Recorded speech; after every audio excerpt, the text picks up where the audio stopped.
Sesuatu yang diawali dengan kebohongan biasanya akan diikuti dengan kebohongan lain. Bahkan dalam kasus ini, berbuah kejahatan yang akan diikuti dengan kejahatan lain, hingga menimbulkan dendam berantai, memicu kekacauan. Seperti efek bola salju yang apabila semakin bergulir, semakin membesar. Begitupun yang terjadi di alur cerita film ini. Dan masih bersama saya Adrik Bill, turunan Mandala. Inilah alur cerita filmnya.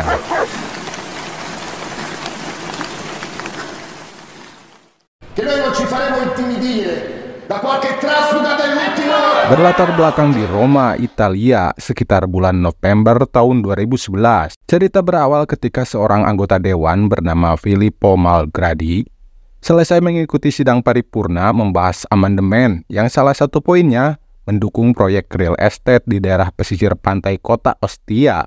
Sebagai seorang pria yang sayang sama keluarga, tentunya Malgradi segera menghubungi istrinya karena kemungkinan akan pulang telat dengan alasan ada rapat komite sampai larut malam. Yang padahal ia mampir dulu ke hotel untuk happy-happy. Pesta esek-esek juga pesta narkoboy bersama gadis beo langganan beliau yang akan diketahui bernama Sabrina dan partnernya. Selain terkenal dengan wanita malamnya yang cantik-cantik, di wilayah itu pula terkenal dengan dunia gelap mafia dan gangsternya. Mulai dari yang kelas teri seperti Aureliano and the Gang dengan ciri khasnya brutal namun sembrono. Pria yang dijuluki si nomor 8 itu sedang beraksi mengintimidasi seorang warga pemilik toko. Sebagai eksekutor, Aureliano saat itu diperintah mafia kakap yang sesuai julukannya, yakni si samurai. Dia sebenarnya adalah mantan teroris berkedok pebisnis yang syarat akan pengalaman serta mempunyai hubungan dengan petinggi di Bank Vatikan, membuat si samurai sangat disegani kawan maupun lawannya. Tentu saja dia pun tak kalah kejam, namun gaya bermainnya rapi. Seperti ketika malam itu, seorang bawahannya, pria tua namun bodoh, yang merasa dianaktirikan, setelah lama mengabdi, menginginkan jabatan strategis untuk dia pegang, tapi dengan cara mencoba menggertaknya. Tanpa menunjukkan tanda-tanda ia akan bertindak, dengan santai tapi pasti, si samurai memastikan pria bodoh itu bungkam untuk selamanya. Sedangkan Aureliano sudah kembali ke markasnya. Bersama pacar setianya yang bernama Viola, dia membicarakan tentang masa depan tempat itu yang menurutnya sebentar lagi akan berubah menjadi seperti Las Vegas. Dan diskotiknya itu adalah aset berharga yang ia miliki. Sementara Pak Dewan, si Malgradi yang bertanding 2 lawan 1 ternyata berakhir tidak happy. Setelah gadis beo yang bernama Yelena harus tumbang tak bergerak lagi diduga overdosis. Kepanikan pun mulai menghantui mereka setelah Sabrina mengingat bahwa Yelena adalah gadis di bawah umur sesuai permintaan Malgradi. Apalagi setelah mengetahui bahwa Pak Dewan yang tak mau reputasinya rusak gara-gara kejadian itu, tak mau peduli, bahkan malah menyudutkannya. Hingga kemudian Sabrina berinisiatif meminta bantuan teman prianya untuk sesegera mungkin membuang tubuh Yelena tanpa dicurigai pegawai hotel. Dan benar saja, sesaat kemudian seorang pemuda bernama Spadino dari keluarga besar Anacletti segera menuju hotel, malah sempat berpapasan dengan Malgradi. Sepertinya pemuda itu sangat berpengalaman, karena tanpa membuat resepsionis hotel curiga, dengan alasan temannya mabuk, Spadino yang dijuluki si Danger itu bertindak tak pakai ragu. Singkat cerita, setelah memakaikan rantai pemberat, kemudian mereka membuang tubuh Yelena ke sebuah danau buatan. Dan meskipun untuk sementara Malgradi merasa aman bisa pulang ke rumah serta tidur nyenyak bersama keluarganya, namun masalah baru muncul ketika keesokan harinya si Danger Spadino mendatangi kantor Malgradi. Berandalan yang kini memegang rahasia Pak Dewan itu kini dengan pede mulai berani mencoba menekan Malgradi.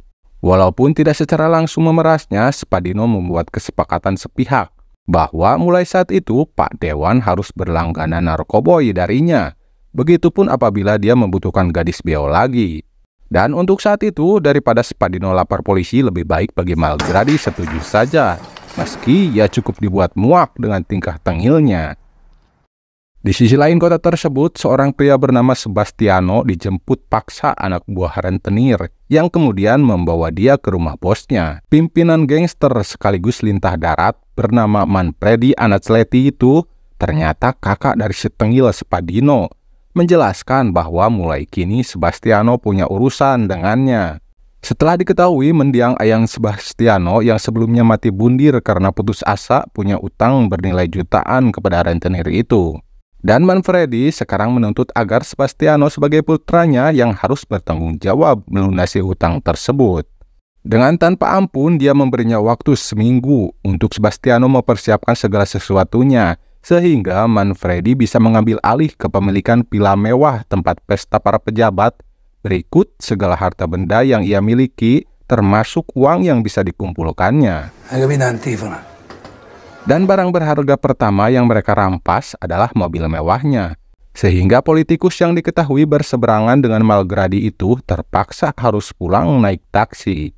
Sedangkan Malgradi mulai mencari cara agar bisa membungkam Spadino. Kemudian dia meminta tolong kepada teman politikus lainnya, yakni si Skeber, yang selain politikus dia juga penghubung antara Aureliano dengan si samurai. Skeber tahu betul orang yang dianggap tepat untuk melakukan tugas itu adalah si nomor 8 Aureliano. Namun maksud Malgradi menyuruh orang memberinya pelajaran hanya untuk membuat Spadino jera, ternyata disalahartikan oleh Aureliano, yang meskipun dia tahu pemuda tengil itu adik dari Manfredi, malah terpancing oleh ketengilannya. Pria botak itu kebablasan menghabisi Spadino tanpa menyembunyikan jasadnya.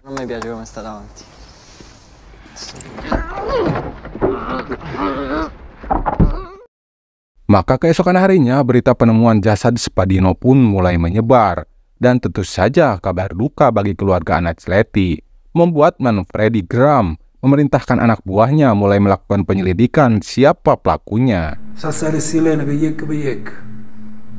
Sementara itu, Malgradi ditemui si samurai di restoran. Pria yang seakan tahu segala hal itu menyayangkan tindakan Malgradi. Kenapa dia tidak berbicara kepadanya terlebih dahulu? Karena si samurai berpikir dengan terbunuhnya Spadino, apalagi pelakunya adalah Aureliano, bisa memicu timbulnya masalah besar di kalangan para gangster, mengingat bahwa Manfredi adalah penjahat yang tak kalah kejam. Sebagai mafia berpengalaman dan licik, tentunya dia mulai memanfaatkan situasi. Seolah-olah menawarkan perlindungan bagi Malgradi, ternyata ada udang di balik batu. Dia meminta imbalan undang-undang pembaruan pinggiran kota segera disahkan. Berikut amandemen pesisir pantai Ostia yang akan menjadi lahan bisnisnya di kemudian hari, yakni pembangunan real estate tempat hiburan mewah seperti yang dibicarakan Aureliano sebelumnya. Apalagi dia dijanjikan ikut andil dalam menjalankan proyek besar tersebut. Meskipun itu bukanlah hal mudah karena Malgradi tentunya harus menghadapi para politikus lain yang menolak amandemen tersebut, namun tak ada pilihan lain baginya kecuali setuju dengan persyaratan itu. Di sisi lain, Sabrina yang juga mengetahui berita kematian Spadino tentunya merasa cemas. Sebagai orang yang ikut terlibat, gadis itu takut hal yang sama menimpanya. Maka segera ia menemui Malgradi dan mulai menekan beliau agar tidak berbuat macam-macam dengannya. Karena dia punya bukti rekaman ketika mereka berpesta esek-esek juga pesta narkoboy malam itu. Namun Malgradi yang juga tak menyangka masalahnya bakal serumit itu, segera menenangkan Sabrina agar mereka pura-pura tidak saling mengenal, cari aman saja dengan tidak menemuinya, bahkan menyuruh untuk sementara waktu wanita itu mencari tempat aman untuk bersembunyi. Kemudian Sabrina pun mendatangi rumah teman baiknya, yakni Sebastiano, yang menurutnya paling dapat dipercaya. Benar saja, pria itu tak keberatan Sabrina menginap di sana. Namun setelah dia menceritakan masalahnya dan mengetahui pelaku yang menghabisi Spadino adalah si nomor 8, Sebastiano tiba-tiba seperti mendapatkan angin segar. Menurutnya itu informasi berharga yang bisa disampaikan kepada Manfredi dengan harapan ia akan mendapatkan keringanan atas hutangnya. Walaupun ternyata setelah dia mengetahui bahwa Aureliano adalah pelakunya, pemilik pitbull ganas itu tetap tak memberikan tanda-tanda dia akan mengabulkan permintaan Sebastiano yang malah diusirnya.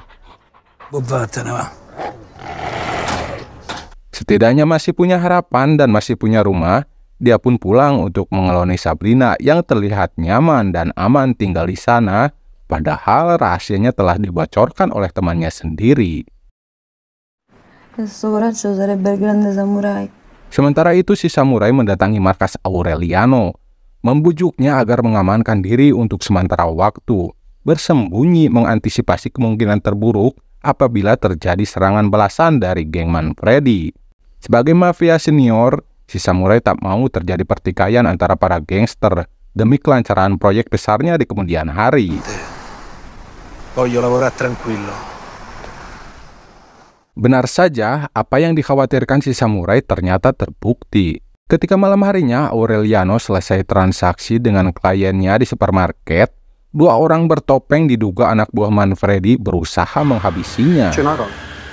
Dan baku tembak pun tak terelakkan antara anak buah Manfredi dan pengawal Aureliano. Bahkan korban salah sasaran tembak pun mulai berjatuhan.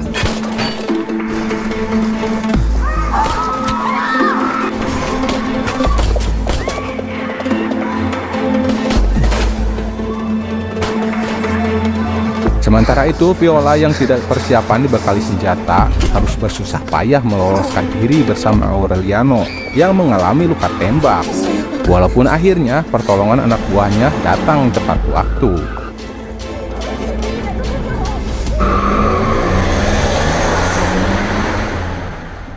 Keesokan harinya, Malgradi mulai melobi politikus lain agar mau ikut andil dalam menjalankan perusahaan yang menangani keuangan proyek besar pesisir pantai Ostia. Tentunya dia merasa percaya diri karena janji manis si samurai yang punya backingan dana besar dari petinggi di Bank Vatikan. Walaupun kenyataannya beliau menyetujuinya karena terpaksa. Aumentando il rischio, anche la quota prevista dovrà aumentare. Sedangkan Sebastiano yang sedang berada di gereja tiba-tiba didatangi Manfredi. Dan ternyata dia sudah mengetahui adiknya terlibat masalah setelah dimintai bantuan oleh Sabrina. Bahkan dia tahu juga bahwa Sebastiano adalah teman dekatnya. Oleh karena itu, kini Manfredi mencari tahu keberadaan Sabrina. Dan daripada harus melihat lintah darat itu ngamuk di dalam gereja, terpaksa Sebastiano memberitahunya.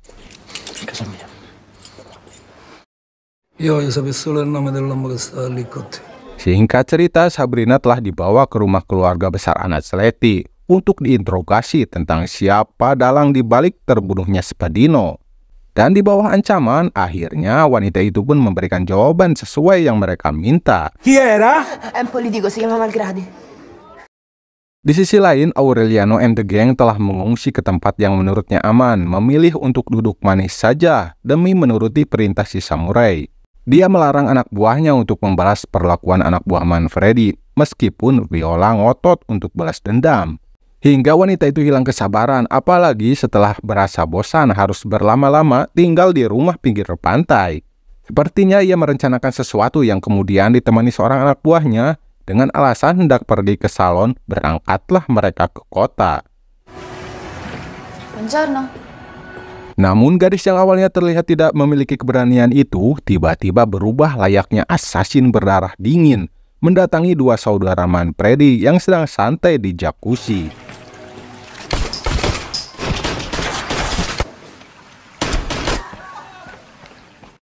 Malam harinya, Manfredi yang menolak diajak kerjasama untuk menciptakan kedamaian oleh si samurai, malah mengajak Sebastiano untuk menunjukkan rumah Malgradi. Sebagai imbalannya, kini ia sendiri yang menjanjikan villa mewahnya akan dikembalikan. Namun setelah mendengar bahwa Malgradi sedang merencanakan sebuah proyek besar, dia pun sepertinya punya rencana lain untuk balas dendam. Singkat cerita, mereka pun berhasil mendobrak pintu masuk rumah Malgradi. Kemudian Manfredi meminta 20% dari pencairan dana proyek besar tersebut. Meskipun terpaksa Malgradi menyetujuinya, namun untuk memastikan bahwa ia tidak mengingkari janji, maka untuk sementara putranya mereka bawa. Bahkan Sebastiano yang ikut terlibat dalam aksi itu, kini mau tak mau harus menyembunyikan putra Malgradi di rumahnya. Sementara itu, Malgrady yang panik kemudian mengadu kepada si samurai yang menjanjikan perlindungan bagi keluarganya. Dengan kekecewaan itu, Malgrady kini balik menekan si samurai yang apabila dia tidak bisa menolongnya, maka segala kesepakatan akan ia batalkan. Meskipun akhirnya si samurai berhasil menenangkan Malgrady dan berjanji akan mencari cara agar putranya kembali. Keesokan harinya, media mengabarkan bahwa tim SAR dan para polisi berhasil mengevakuasi tubuh Yelena setelah ditemukan pekerja yang hari itu diperintahkan menguras danau buatan tersebut. Sebuah kabar buruk bagi Malgrady, meskipun akhirnya undang-undang yang mendukung proyek besar itu berhasil disahkan. Begitupun kabar buruk kini diterima Aureliano setelah diminta bertemu dengan si samurai yang demi membebaskan putra Malgrady. Kini ia harus berbagi keuntungan dengan Manfredi, namun dengan mengambil bagian yang sebelumnya akan diberikan kepada Aureliano. Lebih dari itu, si samurai meminta agar Viola dilenyapkan. Tentu saja hal itu membuat Aureliano geram. Sudah muak harus selalu tunduk kepada aturan si samurai. Karena baginya, tanpa bantuan orang tua itu pun dia masih paling berpengaruh di wilayah Ostia. Seperti tidak akan terjadi apa-apa, si samurai pun memilih pergi meninggalkannya. Namun yang terjadi selanjutnya setelah Aureliano kembali ke rumah di pesisir pantai, kini giliran Viola yang harus menyaksikan kekasihnya dihabisi oleh si samurai yang datang bersama anak buahnya. Meskipun beruntung wanita itu sempat bersembunyi, sehingga dia tidak ikut jadi korban kekejaman mereka. Malam harinya, Malgrady yang sedang berpesta merayakan disahkannya undang-undang tersebut kembali mendapatkan kabar buruk dari seorang pengacara yang mengetahui bahwa pihak kepolisian telah melakukan penyelidikan terhadap kasus kematian Yelena. Bahkan mereka sudah mempersiapkan surat penangkapan Malgrady tentang dugaan kasus pesta narkoboy dan juga pesta esek-esek yang melibatkan gadis di bawah umur tersebut. Kepanikan Malgrady semakin menjadi setelah semua anggota dewan termasuk dirinya seakan dibuat tak percaya bahwa Perdana Menteri tiba-tiba dikabarkan telah mengundurkan diri. Setelah terjadi demo besar-besaran, warga yang menentang disahkannya undang-undang hingga akhirnya menuntut agar Perdana Menteri itu mundur. Bahkan Malgrady kini hanya dibuat putus asa ketika dia berusaha menembus kerumunan demonstran, berharap bisa bertemu Perdana Menteri untuk minta bantuan.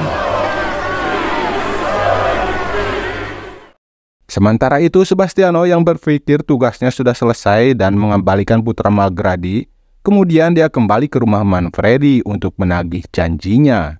Tapi ternyata ia seakan tak dipedulikan, bahkan Sebastiano yang ngotot malah dihajar habis-habisan hingga membuatnya babak belur. Namun ketika malam semakin larut, dia punya kesempatan menyerang Manfredi yang luput dari pengawalan.